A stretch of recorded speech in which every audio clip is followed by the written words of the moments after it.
Muy buenos días, estimados televidentes, muchas gracias por permitirnos llegar a un episodio más de Relatos de Don Tomás con un servidor Jonathan Estrada. Estamos en la casa de, sí, ahorita me voy a servir, como no, salucita con chilate. Estamos tomando chilate de Guerrero. ¿Quién te lo trae o qué? Mi amigo, el paisano, el Chino López, el hermano. Ah, el Chino López, cómo no. Pues bueno, estamos, decía en Relatos de Don Tomás, hoy es sábado 1 de mayo, en vivo. Don Tomás, buenos días. Buen día. Un día maravilloso acá. Muy contentos, nos recibe en su casa el notario, abogado, hermano, amigo, en fin, es toda una institución en Quintana Roo. Tiene mucho que contarle a las nuevas generaciones, porque pues ha pasado todos los gobernadores de Quintana Roo. Se ve joven, pero ya está grandecito. Mi hermano Jorge Alberto Rodríguez Carrillo, notario público, muchas gracias por recibirnos en tu casa. Al contrario, es un gusto, es un placer de verdad, es una satisfacción convivir con dos hermanos míos. No con mucha gente, no mucha gente es recibida en mi casa, agentes especiales, a gente de mi especial estimación y cariño, y ustedes son bienvenidos, al igual que ahora muchas sí, gracias por la tu deferencia. audiencia. Gracias. Aquí están en su casa. Regálame chivo, por favor. Aquí está el chivito, un chivito barbacoa, estamos desayunando. También te lo trago. Él me lo trae cada semana, una mezcla de comida yucateca con guerrerense, porque bueno, las hijas con las que yo vivo, mis hijos, los más pequeños con los que yo vivo aquí. ¿Cuántos son? Son 3. Son, pues la mamá es guerrerense, entonces, pues para que no pues, pierdan ellos la sangre, la identidad. Claro, la identidad es lo importante. Le damos tanto comida yucateca como comida de guerrero. Notario número 6, ¿verdad? Sí. Oiga, a ti te ha tocado, pero te voy a tutear, Claro, hermano, sí. A ti te ha tocado pasar por todos los gobernadores. ¿Sí o no? O sea, bueno, en el buen sentido de la palabra, obviamente. Más que pasar por los gobernadores, trabajé con la mayor parte de ellos. O sea, fueron compañeros del inicio de la formación de Quintana Roo como estado. Me tocó estar desde el gobernador Martínez Ross y trabajar en esa administración con Pedro Joaquín, con Miguel Borque, con Mario Villanueva, con Joaquín Hendrix. ¿Trabajaste con Mario Villanueva? Mario Villanueva, sí, cuando él era secretario de gobierno, yo era director de asuntos jurídicos. No, pero como gobernador. No como gobernador. Como gobernador en el primer gobierno. Me tocó pisar cárcel. A mí me tocó como compañero de trabajo, como compañero de equipo del primer gobierno del estado. Uh-huh. Y de ahí hicimos amistad y trabajé con muchísima gente, con toda la clase política posterior del estado, como fue González Castro, como fue Pepe González Zapata, como fue José Irabién Medina, y bueno, todos los que han pasado por la historia política del estado. De Quintana Roo. Fueron compañeros, sí, cómo no. ¿Usted cuándo lo conoció, don Tomás? Pues creo que estudiábamos. Él iba más adelante, él estudiaba leyes, yo estudiaba medicina, y lo veía, ¿no? Nosotros en realidad, Tomás y yo somos compañeros de generación. Entramos a la prepa en el mismo año, en 1968. Sí. Él estaba en el primero cuarta o quinta, sí, y yo estaba en el primero sexta, creo, séptima. Era el último salón en donde yo estaba. Nada más que en lo que él se dedicaba a estudiar con formalidad, yo me dediqué a adelantar las materias. Y la prepa que en ese entonces era de 3 años y yo la hice en 2 años. Cuando entramos a la prepa me acuerdo bien que era 1968, en septiembre del 68, porque en octubre empezaron los Juegos Olímpicos. Y terminando los Juegos Olímpicos, creo que el 7 de noviembre presenté mi primera materia, adelanté la primera materia. Y así cuando me di cuenta, yo había terminado el primer año y me quedaba tiempo para seguir vacilando. Y de ahí yo me fui a leyes. Y leyes, que también en ese entonces la Facultad de Jurisprudencia tardaba 5 años la carrera. También yo me dediqué a vacilar un poquito y los 5 años la hice en 4. Por eso alcancé a mi hermano casi en generación. Oh, muy bien. Don Tomás. Yo creo que Jorge Rodríguez Carrillo tiene mucho que decir de la historia de la vida política de Quintana Roo. ¿Qué significó el ejercicio político de una clase que va desde Martínez Ross hasta Mario Villanueva, que es el segmento fundacional de la clase política? Porque traen otro código interpretativo, traen una manera diferente de hacer las cosas. Después de Mario Villanueva viene otra etapa, otra época,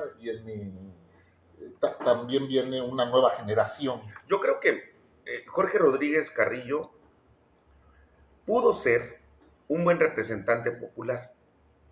Digo pudo porque él mismo de alguna forma lo buscó, fue candidato a diputado y pudo crecer en ese ámbito, pero él mismo lo truncó. Es lo chistoso. Yo me sé una anécdota contada por él mismo incluso. En una ocasión, el PRI se le ocurrió abrir el proceso, no sé si fue la primera ocasión o no, a nivel municipal para elegir a su dirigencia municipal en Cancún. Y pues al viejo estilo todos pensaron que nadie se iba a inscribir y él le osó ir e inscribirse y además fue el único que cumplió con todos los requisitos y se cerró el horario de la convocatoria, como lo estipulaba con la convocatoria, y hasta después llegó el que finalmente se quedó porque él renuncia a esa posibilidad que legalmente ya la había adquirido. Y ahí creo que empezó a él a truncar su posibilidad de ser un representante popular, porque si hubiera sido presidente del partido, seguramente lo hubiera hecho muy bien.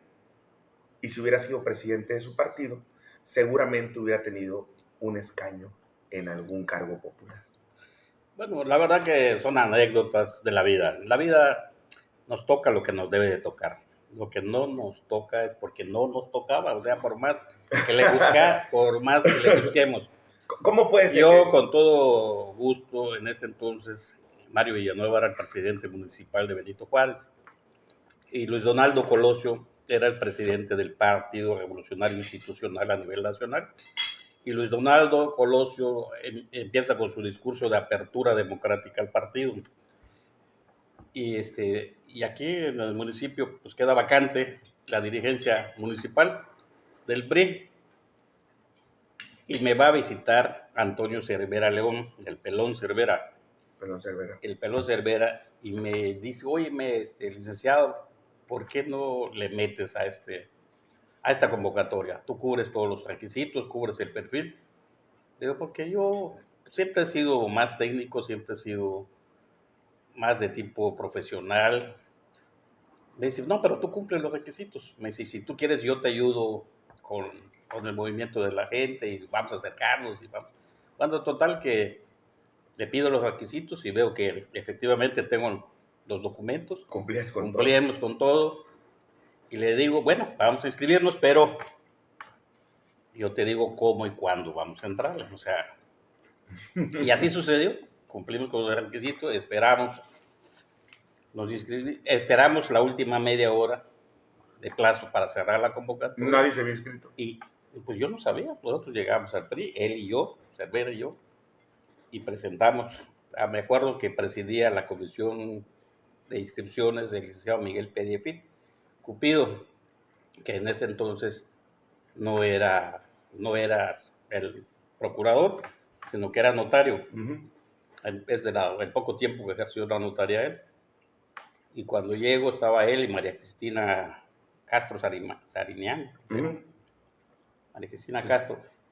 Entonces les digo, miren, ¿qué? Se asustan cuando me ven. Me dicen, ¿qué pasó? ¿Qué milagro que te dejas ver por el partido? No, pues vengo a dar cumplimiento a la convocatoria, vengo a inscribir.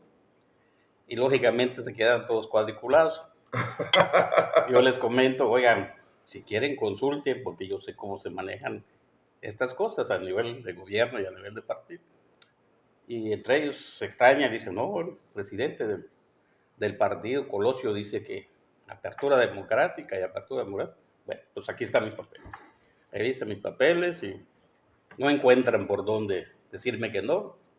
Me sellan de recibido y para eso yo estaba viendo la hora. Estaba cerrándose el tiempo previsto para las inscripciones. Cuando termina, me sellan, me entregan de recibido, les hago la pregunta, bueno, ¿y quién más se inscribió? Y otra vez se congelan todos. ¿Qué? Y nadie, pues mira, la verdad es que nadie hasta ahorita. Le digo, vamos a esperar, vamos a darle chance a que venga. Vamos a esperar unos 15, 20 minutos. Está bien, pues esperamos unos 20 minutos. Y en lo que termina el tiempo que les había dicho, oímos que llegaba el grupo de gente. La batucada. La batucada. Miranda, Fernando Miranda y su banda. Fernando Miranda Malpica, ¿no? Malpica, sí. Ya se había terminado el tiempo. Ya se había terminado, ya se había pasado el tiempo de gracia que acordamos darle. La convocatoria de estipulado, sí. ¿Sí? Entonces, no sabía qué hacer y estaba el auditorio, lo llenó la gente que llevaba a Miranda, porque había ido solo con Cervera y escribir. Eran los del FUC, ¿no? Más que nada de la CTM, porque la CTM. estaba sí, cómo no. ¿Cómo se llama? ¿no? ¿Cómo se llama? Procónsul. Sí. Procónsul Cruz del Valle. Total que me dice, ¿qué hacemos? Pues Perefit, no es tu problema. Le digo, yo nada más vengo a inscribirme. Yo no sé qué problemas tengan interno. Entonces, me dice, pues vamos al auditorio. Pues vamos, tú tienes que salir al auditorio, darle la cara a la gente y decirle que pues, el único que cumplió soy yo. No hay de otra. O sea, tú me puedes presentar ya como presidente del partido. Sí, porque la comisión es la que tiene que decirlo. La comisión es la que decidía. Entonces me dice, pues vamos, acompáñanos y salimos. Y Perefil les anunció, señores, pues les quiero decir que de acuerdo a la convocatoria se cerró el plazo para las inscripciones y el único que se inscribió es aquí el licenciado Rodríguez Carrillo. Pues creo que ni llevaba sus papeles Fernando. Y entonces todo el mundo se congela. No sabía qué hacer hasta que el procónsul brincó y dijo, no, que aquí el pueblo es el que manda. Bueno, está bien. Le digo, yo no tengo inconvenientes. Si Miranda trae sus papeles, que los presente y vamos a participar al proceso interno. Y le dice, a ver tus papeles. Y no llevaba ningún papel. Y entonces, pues, se arma ya el cotorreo. Le digo, yo perfecto, me retiro. Yo les dejo aquí con su bronquita. Y ya me retiré. No es que no haya querido participar, sino que yo ya estaba inscrito y yo dejé que ellos resolvieran sus temas. Al cabo que se hizo el proceso interno, lógicamente Magali apoyaba a Miranda, Arturo Contreras era el secretario de gobierno de Miguel Borge. Arturo Contreras siempre fue mi amigo, compañero también de la primera administración con Martín Arroz. Y me hablaba y me decía, oye, maestro, estás creándole problemas al gobernador. Entonces yo le decía, oye, pero ¿por qué yo le estoy creando si yo cumplí con los requisitos? El que le estoy creando es quien no ha cumplido con los requisitos. Entonces yo me defendía por allá y la cotorrea, bueno. Agárrame un limoncito, por favor. Sí, pero al final, pues quedamos en que yo le dije, miren. Que al final no duró mucho como presidente del PRI, Fernando. Le dije, miren, ese no es un proceso jurídico.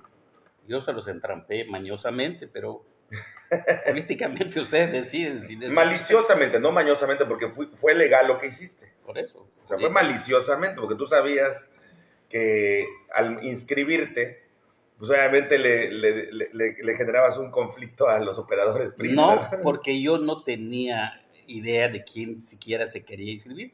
Y yo con Fernando hasta la fecha guardo una grata amistad. Es mi amigo, es mi hermano, o sea, no tengo nada. Yo no sabía quién se iba a inscribir. O sea, yo no lo hice para crear ningún conflicto ni ningún problema, sino que simplemente... es un problema técnico, no, es un problema técnico que yo, por estrategia, me inscribí de última hora. Pero yo no sabía si había inscrito a alguien o no, y no sabía que iba a ir alguien sin papeles a inscribirse. Pero para hacer eso, se necesita tener un entrenamiento y una estructura mental especial. Es decir, Jorge se comportó en ese escenario como un transgresor del orden. Les demostró que las rutinas del poder estaban en decadencia y que había que modificarlas. Es decir, Y cumple. Es un maestro en eso. Les dijo, así, ya, ¿no? Yo creo que es una intervención política y muy interesante, porque Es que Jorge Rodríguez no es un ser humano común. no es. Y lo digo sin el afán de adularlo ni nada, ¿no? Un hombre pensante, obviamente, que dirige sus pensamientos al universo y que sabe perfectamente distinguir entre un cometa y una estrella. Y eso es fundamental, ¿no? O sea, no cualquier hombre logra eso, ¿no?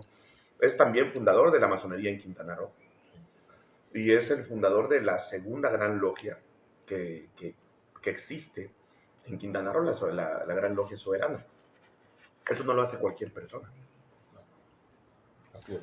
Bueno, nosotros coordinamos nada más las voluntades y los deseos de los hermanos. Hubo un conflicto interno entre las diversas logias existentes en ese entonces y me pidieron nada más que yo les diera Nada más. el cauce y la formalidad a lo que había que hacer. Y bueno, se la dimos y ahí está trabajando con... Sí, pero bueno, con los para que la Gran Logia del Valle de México auspicie, no lo va a hacer con cualquier persona, es decir, con cualquier hermano. El hecho de que estuviera Jorge Rodríguez Carrillo al frente daba la garantía y se aventaban, obviamente, la batalla, ¿no? Digo la batalla de manera alegórica, porque no era sencillo fundar otra gran logia cuando la que estaba, en apariencia, estaba funcionando al orden. Sí, nada más que la gran logia que existía en ese entonces fue cooptada por un grupo de hermanos que creían que la masonería era solo para hacer política, o para hacer política profana, y creían que por ser de la capital del estado ellos tenían el derecho de decidir sobre la vida y el movimiento masónico, y entonces nosotros le demostramos que no, y tuvimos el apoyo no solo de Valle de México, tuvimos el apoyo de Tamaulipas, tuvimos el apoyo de la Gran Logia de Veracruz, de la de Tijuana, tuvimos incluso el apoyo del Supremo Consejo Pero del la Sur. patente la da el Valle de México, ¿no? Pero la patente sí nos la da Valle de México. Y tuvimos reconocimiento de Cuba y de todas, muchas naciones con las cuales mantuvimos muy buenas relaciones masónicas. Y se ha fortalecido bastante. Se ha fortalecido, sí, como no, han seguido trabajando con todos los problemas y con todas las cuestiones naturales Claro. de las organizaciones humanas, pero sí se ha trabajado más masonería. Incluso fuimos acusados y intentaron forzarnos con los cuerpos superiores, con el Supremo Consejo de México, y les demostramos que pues, teníamos más madurez política y masónica en ese entonces y por qué se había dividido la masonería. Demostramos al Supremo Consejo de México que nuestra gran logia era la más, ahora sí que vamos a poner, la más inocente en los cambios y en los movimientos que se dieron en ese entonces. Y coincide, casi todos los movimientos van coincidiendo, porque coincide el tema de la política de aquí, de Mario Villanueva, que luchaba en ese entonces contra Miguel Urge para meterse a nivel nacional, Colosio, que abría el partido y hablaba ya de democracia participativa, y en fin, se da una serie de movimientos sociales en las que pues yo me muevo y además asisto no solo a reuniones en México, no solo reuniones a nivel nacional, sino que asistimos a Cuba y apoyamos a la Gran Logia de Cuba y apoyamos a muchas grandes logias de otros países en las que pues, nos alimentábamos también con mucha información masónica y con mucha información política del momento y pues, eso nos permitía movernos bien. ¿Cómo no? ¿Y en qué terminó el litigio del inmueble de la Bonampak con Portillo? Ese es un litigio en el que nosotros no nos metimos. Ese es un litigio de los muchos que hubieron en Quintana Roo, en esa administración pública, de unos hermanos que a la mala falsificaron, hicieron asambleas falsas y se apoderaron ilegalmente de la propiedad.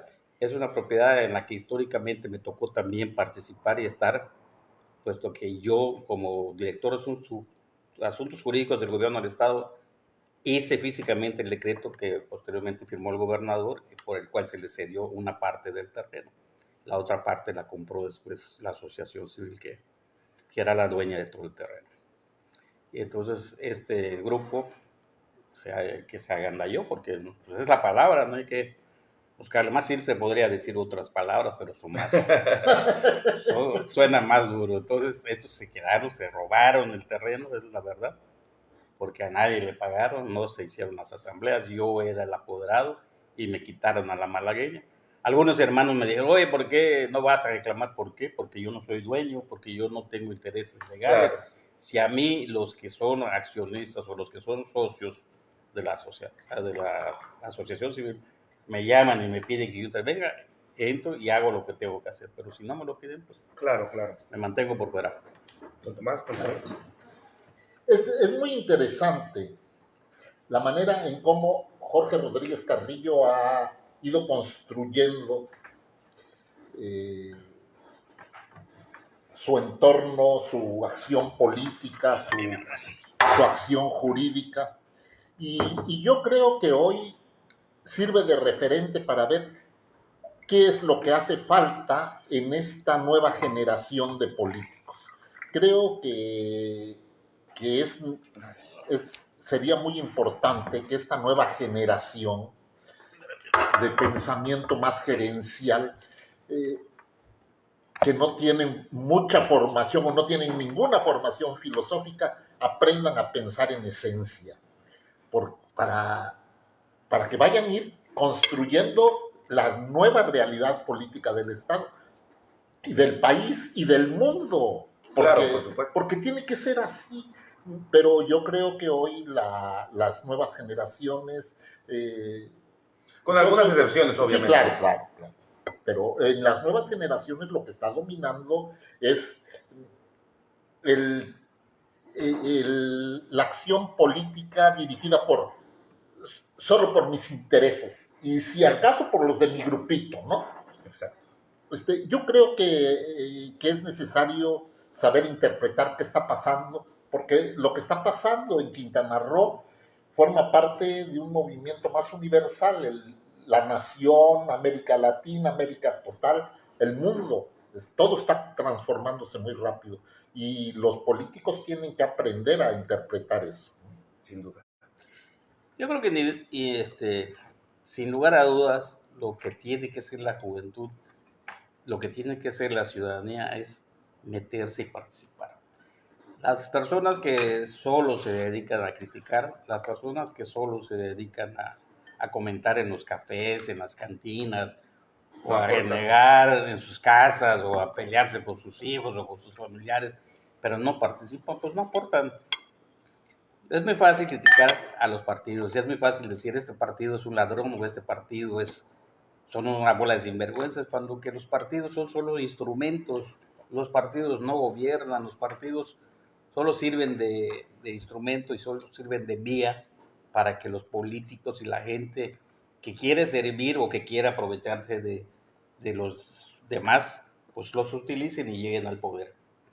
Yo creo que la gente tiene que estar consciente, los jóvenes y la gente que le gusta la política, tiene que estar consciente que hay que participar, que el color ahora no es importante, o sea, no es definitivo ni es definitorio. Tienen que saber qué es lo que quieren, a dónde quieren, cómo lo van a lograr y con quién lo van a hacer.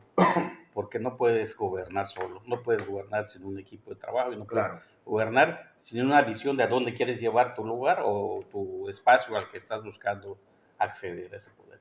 En el momento en que la gente se dé cuenta de esto y decida y vaya platicando, nadie tiene experiencia porque todos pues nacemos iguales. Neófitos. Nacemos iguales y la vida es la que nos va enseñando, la convivencia es la que nos va enseñando y la preparación. Si tú quieres lograr tener alguna cosa, tienes que prepararte, pero no es nada más tenerla por tenerla, porque hemos visto gente que llega al poder y ya no sabe qué va a hacer y deja que la mangoneen y que la hagan y entonces cambia de rumbo y una buena persona acaba siendo un mal administrador. Entonces hay que prepararse para gobernar, hay que saber qué es lo que se quiere hacer, cómo se quiere hacer y con quién se quiere hacer. Fíjate, tienes un hijo que es candidato a presidente municipal, Jorge Rodríguez Méndez, por el PRI, un partido que realmente está pasando sus peores momentos históricos, ¿no? Pero es muy curioso, y lo digo no porque sea tu hijo, sino es muy curioso cómo él representa una generación de verdaderos políticos, no de gerentes, de esos de los que tanto abundan y que han gobernado Cancún durante mucho tiempo. Él realmente ha mostrado, para mi sorpresa, yo lo conozco de hace muchos años, pero no lo había visto en una participación como la de ahora, que hace campaña, que tiene un discurso realmente muy específico, muy claro respecto a las ideas y a lo que realmente requiere Cancún. Eh, ¿Cómo lo distingues? Es decir, ¿cómo lo formaste?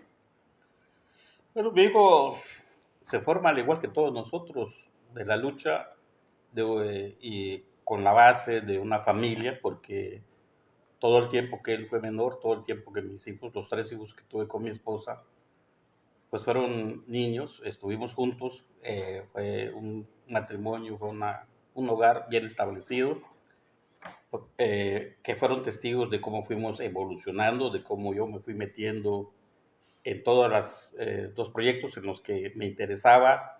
Yo luchaba para conseguirlos porque nada me dieron gratis, nada me regalaron. Los fui ganando y yo sin darme cuenta, pues me iba siguiendo, ¿no? De alguna manera iba viendo a su papá y hoy me llena de orgullo ver que se mete por un partido que está desgastado, que está desdibujado, que está malogrado, pero sin embargo es un partido que tiene también sus cosas buenas, que tiene sus cosas históricas y que yo creo que es un partido rescatable. Y me da gusto y me llena de orgullo y satisfacción ver que mi hijo, no obstante, tiene la notaría porque yo se la regalé y podría vivir con comodidad, Claro. dedicándose a trabajar exclusivamente, deja la notaría y se va por servir a la comunidad en la que creció. Él se siente comprometido, se siente obligado y siente que tiene que darle algo a esta comunidad que le dio, que le dio a su papá, a sus papás, a su familia y que ahorita le está dando a él y a sus hijos. Entonces esto lo hace un ser distinto, lo hace un ser con sentimiento, con valores y con deseos de servir, porque además lo manifiesta y lo manifiesta con claridad y no sale a nada más hacer declaraciones, sale a caminar, sale a tocar a la gente, sale a decir y a soportar los insultos y a soportar las Claro. que a veces le dicen del partido, pero bueno, esa es la labor que él tiene que desarrollar. Pero tiene buen temple y todo, o sea. Y él no le da miedo, le mete y bueno, yo le auguro un buen futuro a él, a la larga o a la corta, espero que él sí logre lo que yo no pude lograr. Yo no pude lograr una posición política, pero qué bueno que mi hijo lo está haciendo. Y como le dije, hijo, si tú por alguna circunstancia no lo logras, tal vez mi nieto, tu hijo lo logre, pero bueno, seguimos sembrando y seguimos caminando y seguimos demostrando que nosotros no solo hablamos, que nosotros salimos y damos la cara y que nosotros invitamos a la gente a participar, que invitamos a la gente a que se unan y que hagamos algo mejor por Cancún. No se vale quejarnos de la inseguridad y no hacer nada. No se vale quejarnos de la basura y no hacer nada. No se vale quejarnos de los malos servicios públicos y no hacer nada. No se vale vivirnos llorando y quejándonos como mujeres o como quién sabe qué y luego no hacer nada, ¿verdad? Porque hay mujeres de batallas ahora, antes Sí. no es como era antes que las mujeres. Ahora las mujeres son las que dan el ejemplo, son las que salen y las que ponen todo. Ellas Sí, dan, hay de todo. hay de todo. Hay de todo entonces. Sí, pero antes, o sea, literariamente así se decía, no llores como mujer lo que no supiste defender como hombre. Entonces, no me refiero a las mujeres en el aspecto despectivo, sino que que se suponía que era el sexo débil. Y ahora se está demostrando que no. Y él tiene un equipo de jóvenes y también de gente madura, con experiencia, con algunos defectos, con algunos vicios, como en todos lados, pero bueno, le está echando ganas y yo deseo que le vaya bien. Bueno, tu nuera es una mujer aguerrida también, Malena. Mi nuera Malena es aguerrida y todas mis nueras son aguerridas y son participativas. Gracias a Dios, mis hijos tan integrados, tan unidos, tan participativos. Yo creo que estamos empezando a ver el regreso de la política, ¿no? El regreso de la política con la interpretación de las nuevas generaciones, ¿no? Claro. Me parece que este mes va a ser un mes muy interesante porque si bien no todos los candidatos tienen suficiente entrenamiento político, no tienen visión política, sí hay varios que tienen entrenamiento y visión política y que seguramente van a generar un escenario de confrontaciones, acuerdos y todo, que van a configurar el nuevo Cancún y el nuevo Quintana Roo. Claro. ¿No? Y estoy seguro que va a pasar así. Con que tengamos autoridades que dejen de ver al municipio únicamente como una fuente de ingresos, como una fuente de enriquecimiento, y lo vean con vocación de servicio, con ánimos de que se haga algo, que se deje una huella que cambie la percepción que la gente tiene de vivir en Cancún, que se sienta orgulloso de ser cancunenses. Con eso estaremos bien pagados, yo creo. Ojalá que los políticos de cualquier partido, de cualquier color o independientes o como quieran llamarse, porque son solo formas de llamarlas, agarren y capten esa intención o esa filosofía de servir, esa filosofía de que no solo se enriquecerse, que también hay que atender a la gente, que también hay que atender a la comunidad y que también hay que marcar una huella y un camino para lo que sigue, para las siguientes generaciones, porque si no nos vamos a acabar, si no cuidamos nuestro entorno ecológico, si no cuidamos la sustentabilidad, si no, hay tantas cosas que hay que cuidar y tantas cosas que ya no nos corresponden, al menos a mí, yo creo que ya no me da tiempo ni queriendo de hacer muchas cosas. Para la nueva generación, ¿cuál es el reto? Tienen que refundar Cancún. El Cancún que nosotros desarrollamos, en el que participamos, en el que aprendimos, ya se agotó. Sí. Hay que refundar Cancún. Y esa es una tarea de titanes. Entonces, los pequeños, las pequeñas mentes, pues no van a participar mucho, ¿no? Cierto. Pero aquellos que crezcan, desde luego que van a tener un escenario de participación increíble, porque no es que querramos, no es opcional, hay que refundar Cancún. El modelo que nosotros creamos se agotó. Ni modo, así es la vida, ¿no? Cierto, cierto, muy cierto. Todo es de ciclos. Así es. Todo tiene su ciclo de vida, su nacimiento, crecimiento y muerte, ¿no? Pero a Cancún le toca renovarse, le toca no iniciar porque ya tiene mucho, Cancún ha avanzado muchísimo. En comparación de otras ciudades que tienen 500 años, que tienen 600 años, Cancún en 50 años ha avanzado un chorro, muchísimo. Y entonces lo que tenemos es que renovarlo, cambiar la fisonomía. Nos habían planeado como un pueblito casi de pescadores y ahorita debemos de ser un gran pueblo de emprendedores.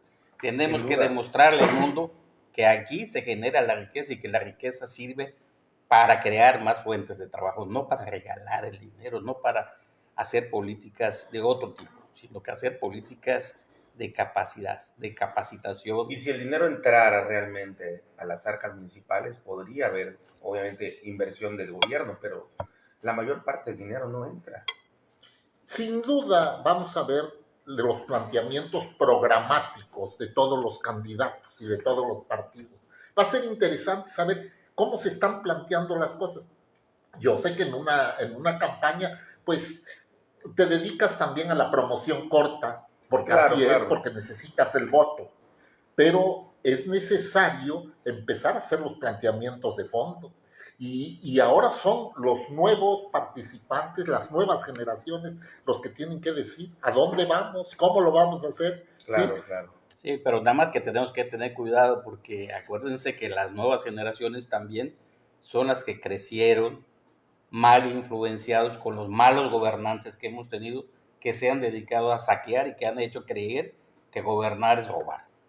Y eso están totalmente equivocados. Claro, por supuesto. Tenemos que ver que los gobernantes tengan un pensamiento de trabajo, tengan un pensamiento de acción, tengan un pensamiento de Humanitario. servicio de humanitario.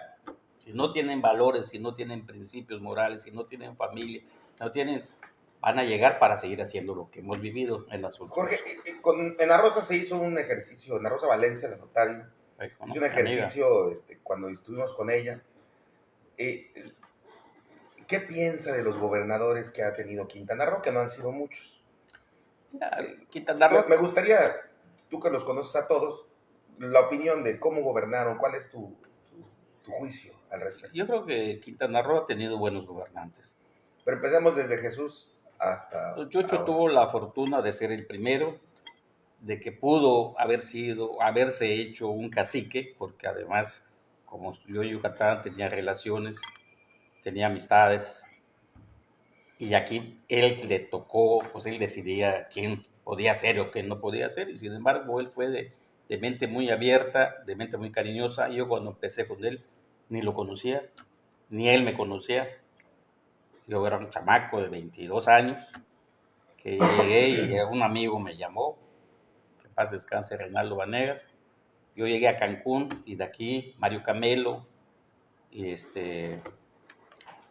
¿cómo se llama el secretario? Que era secretario de Alfonso Alarcón, abogado de Puebla, me abrieron la oportunidad de entrar al ayuntamiento. A mí me dio posada, nosotros venimos, yo vine casado con mi hijo Jorge, así bebé, recién nacido, y nos dio hospedaje una licenciada que era compañera de mi esposa, la licenciada Lina Pereira, esposa de Gilberto Chay, uno de los fundadores de Cancún, que trabajó con Arturo. Y así nos fuimos metiendo. Entonces, Martínez Ross ni lo conocía ni él me conocía. O sea, tal vez lo conocí de vista, de saludo, porque yo desde muy joven, desde los 18 años, venía a litigar a Chetumal. Y Martínez Ross era Ministerio Público Federal y tal vez algún saludo por Y allá. fue muy acertado entonces que él sea Yo el creo primero. que más que nada fue un hombre de valores y de visión. Yo creo que la labor más grande de Martínez Ross fue la infraestructura humana que creó para Quintana. Creó leyes con mucho adelanto, muy visionarias para la época, y muchas cosas las tuvimos que embuchar porque la gente no estaba preparada para eso. En los anteproyectos de Código Civil se hablaba de matrimonios por comportamiento, se hablaba de cambio de sexo, se hablaba de una serie de cosas que hasta En ahorita esa son época. polémicas, y en esa época, pues, ni qué Era un decir. escándalo en esa época. Pedro fue un buen gobernante, un gobernante querido, con habilidad, joven. Pedro Joaquín Condón. Pedro Joaquín Córdoba. Miguel Borges, visionario, gente de Estado, creador de la universidad. Bueno, Mario Villanueva, el político, el gobernador que con más fuerza entró al gobierno, conocía todo el Estado, conocía ¿Con más toda fuerza la a qué te refieres? política, Ok. más al conocimiento de la gente esperaba muchísimo de Mario Villanueva.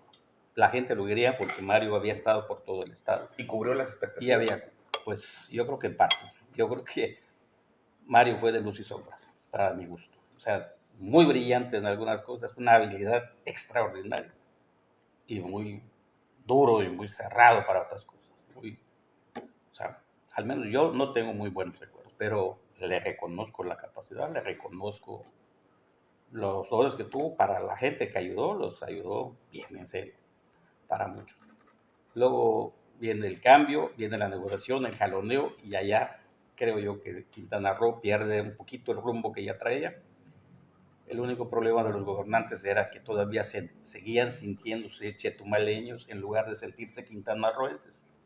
Nunca lograron cambiar esa definición de chetumaleños o cozumeleños. O sea, no dijeron, no, aquí es todo el Estado y vamos a todos a echarlo para andar, a pesar de que hubo prosperidad en el Estado, porque hubo el apoyo de la federación, porque la federación participó mucho en Quintana Roo y nunca nos ha dejado abandonados, se diga lo que se diga.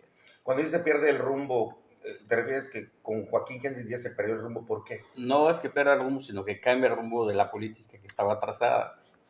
Acuérdate que con Mario Villanueva al final se decide o definen las autoridades de ese entonces que la candidata era Adi Joaquín y Mario Villanueva se revela. Sí, sí, pero más allá de la política partidista interna, me refiero al régimen gubernamental.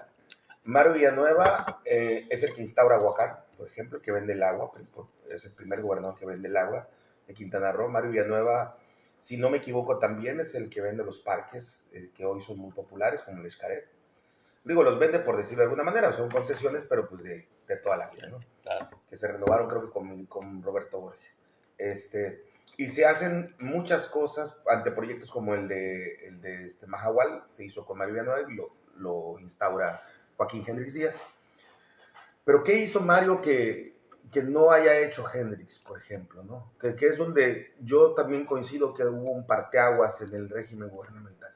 Bueno, simplemente como la circunstancia de la sucesión cambió y se dio en función a una negociación especial, a Hendrix lo ataron de manos, le dijeron, tú vas a hacer, pero no vas a hacer esto, no vas a tocar esto, no te vas a meter con esto, o sea, entró atado de manos y Hendrix aceptó y no hizo nada, no hizo nada más que dejar que pase el tiempo para que prescribiera lo que tuviera que prescribir y no pasó nada, simplemente empezó la gerencia y empezaron los grandes negocios, en el Estado.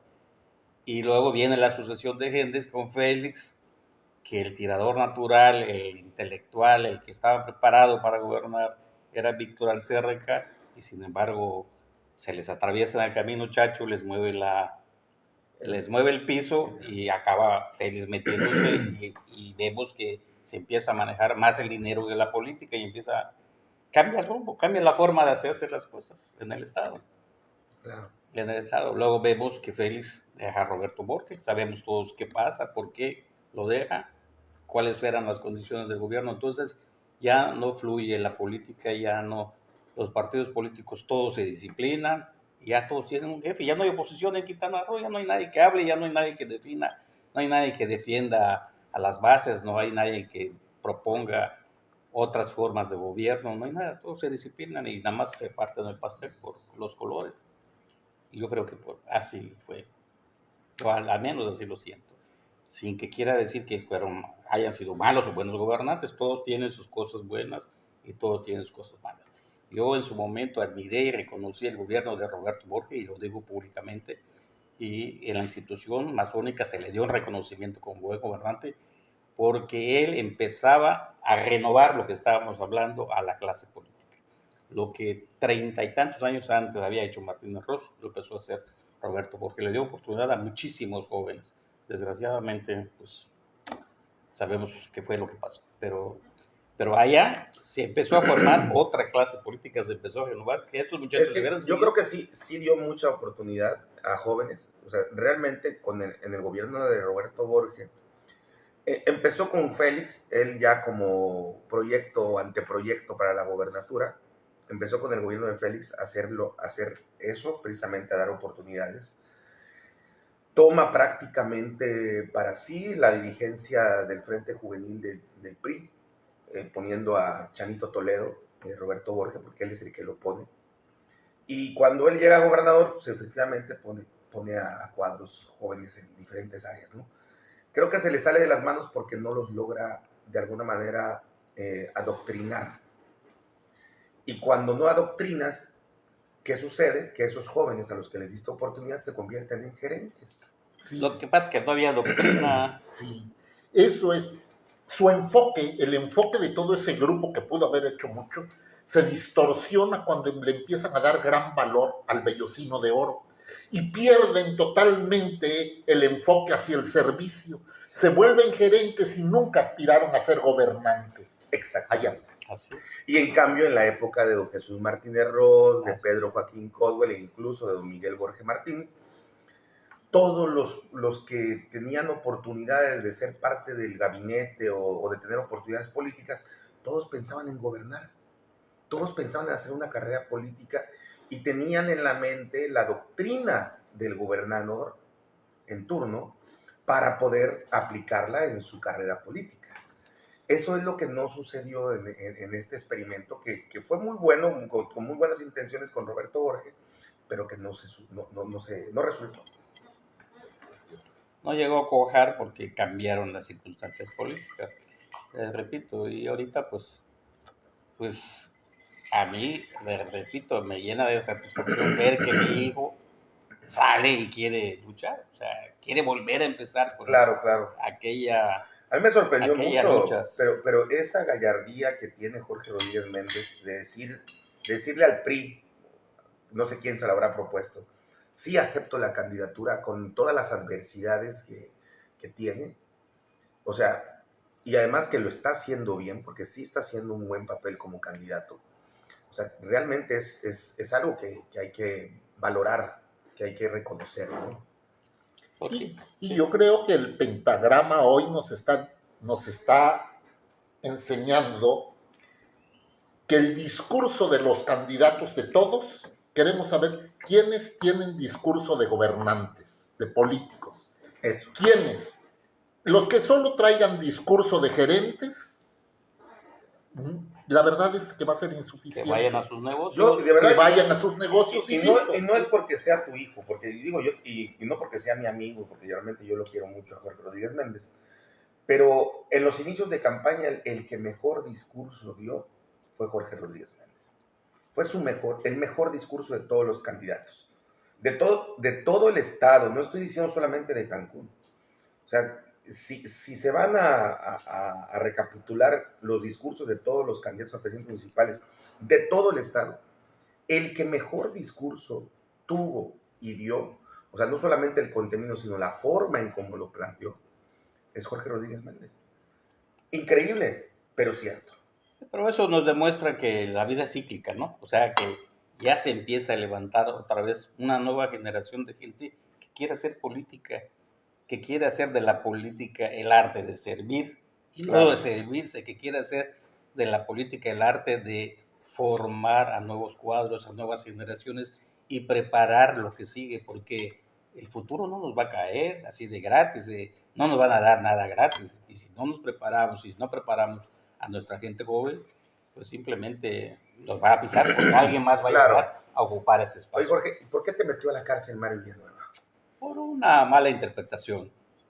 A mí el tema de la cárcel, yo le perdoné a Mario en su momento porque fue un tema en el que yo pienso que fue una mala interpretación de una gente cercana a él que le calentó la cabeza y él estaba, pues, con la euforia de la toma del poder y una serie de La sed cosas. de venganza, ¿no? La sed de venganza contra mis amigos Arturo Contreras y de Fernando Vargas, que eran los que habían tenido un problema con él, y pues me tocó. Pero eso fue una cosa relativamente sin importancia, fue una cosa que a pesar de que me dolió y que lastimó mucho a mi familia, me Claro. fortaleció porque tuve la dicha que cuando me mete a la cárcel, Mario, empiezan a hacer los registros en la cárcel de visitas. Y en la cárcel nosotros habíamos 120 presos, por así decirlo, 120 internos. Y llegó el día en que yo tenía 200 visitas de gente que desde las 8 de la mañana hasta las 6 o 7 de la noche que les dejaban pasar, estaban formados esperando pues para entrar a saludarme Claro. o para Solidarizarse. sopearme o para, no sé, muchas cosas a las que yo le agradezco. Y hubieron cosas y testimonios así tan especiales como una señora, que no sé si te acuerdas o la llegaron a conocer, que vendía bolita, le decían doña bolita, que vendía en las oficinas públicas bolita y vendía naranjas, no sé qué cosas. Y llegó un día a verme, me dijo, licenciado, yo no sé de política, yo no sé por qué a usted le metieron a la casa. Yo nada más le vengo a traer 3 naranjas y a decirle que yo soy su amiga. Qué chingón. Y así por el estilo, una muchacha que había trabajado en la casa con mis hijos, con mi familia, también me fue a ver, me dijo, licenciado, yo vivo aquí a 3 casas, a 3 calles de la cárcel. Yo soy pobre, pero me comprometo a venir todos los días a lavarle su ropa. Si usted me dice, yo vengo a lavarle la ropa. Y así por el estilo, muchos testimonios, muchas cosas agradables. Luis Felipe Castillo, Mr. Cancún, el autor de la canción Me Sí, está sí. llamando Cancún, me fue a ver en varias ocasiones, incluso el día que me soltaron, que era el Día del Padre, me dice, no, yo no quiero pasar con mis hijos, yo quiero pasar contigo. Y estábamos en la cárcel cantando cuando me notificaron mi liberación. ¿Te fue a ver Mario Villanueva a la cárcel? No, Mario Villanueva no fue a ver a la cárcel, pero mantuvimos comunicación bien, buena, o sea, amistosa, nunca nos peleamos, ni estando yo en la cárcel. Nunca. Y me dices que, bueno, me acuerdo, no sé si lo escuché mal, que saliendo de la cárcel después en un evento, él te invitó, ¿no? Al evento. Saliendo de la cárcel me viene a buscar y me lleva a su casa a su cumpleaños, Mario Villanueva. A su Y cumpleaños. voy con él a su cumpleaños porque Y Mario todos se quedaron así. era mi amigo, o sea, a pesar de todo no lo entendía, sin embargo yo nunca le pedí una oportunidad política a Mario, ni él me la dio. Claro. Ni él me la dio. Pero bueno, la vida es así, pues lo que no te toca, no te toca. Así era Mario, ¿no? Mario, por una mano te nalgueaba y con la otra te talqueaba, ¿no? Sí. A usted también le tocó, ¿no? Sí, muy difícil de trabajar con Mario desde la oposición, pero desde luego aprendí mucho. No, Oiga, yo no sé, enormemente. sin el afán de comprometerlo, pero a mí me gustaría contar esa anécdota del pasillo y del secuestro del Congreso. No, Si quiere contarla, si no, no. Pero yo creo que era difícil trabajar con Mario, independientemente de la oposición o no. Sí. Hasta los amigos que trabajaban con él tenían que aguantar el carácter y la forma de ser. Mario era violento, muy fuerte, ¿no? era de carácter fuerte y muy voluble. Así como es de cariñoso en extremo, es también maloso y duro en extremo también. Sí, pero Pero se como dice, te atrevía a tomar fortaleció. algunas decisiones sumamente interesantes. La reforma política del bueno, 96 deja a Quintana Roo como uno de los estados más avanzados en cuanto a ley electoral. Ya después pasó, se degradó el asunto y todo, pero se tomaban decisiones muy interesantes. Claro, había que también entrar en un juego en un estilo un poco difícil. Pero esa reforma de la que habla es de donde se aceptan los plurinominales, ¿no? Sí, desde luego. Ahí tuve la oportunidad de participar un poco más intensamente, pero esa reforma le abre el campo al Partido Acción Nacional. Ellos son los que entran con, con varios representantes ahí después, pero muy interesante todo eso. Acción Nacional siempre ha avanzado por las concertaciones. Acción Nacional nunca ha avanzado por su trabajo con el pueblo. No, porque no son un partido de masas, no son, no, ellos no se piensan como partido de masas, son partidos de algunos cuadros, ¿no? Sí, que aportan algunas cosas Sí, positivas, pero son de negociación. de Son negociación, partidos de empresarios, son partidos empresarios. Pues Jorge Rodríguez Carrillo, un hombre trabajador, padre de familia, papá soltero. papá soltero, y con una historia muy grande, ¿no? Tal vez no es tan popular como pudiera haberlo hecho, pero es un hombre que quienes lo conocemos, lo apreciamos, lo queremos mucho. Y yo en lo particular agradezco mucho que nos haya recibido en su casa. Como bien dice él, recibe a muy poca gente. Y es un gran honor que nos haya abierto las puertas, ¿verdad, don Tomás? Sí, sin duda te lo agradecemos enormemente. Jorge tiene un lugar en la historia de esta ciudad y de este estado, ¿sí? Siempre ha sido una mente dispuesta a apoyar, a sugerir y callar, ¿no? Él tiene esa virtud de callar.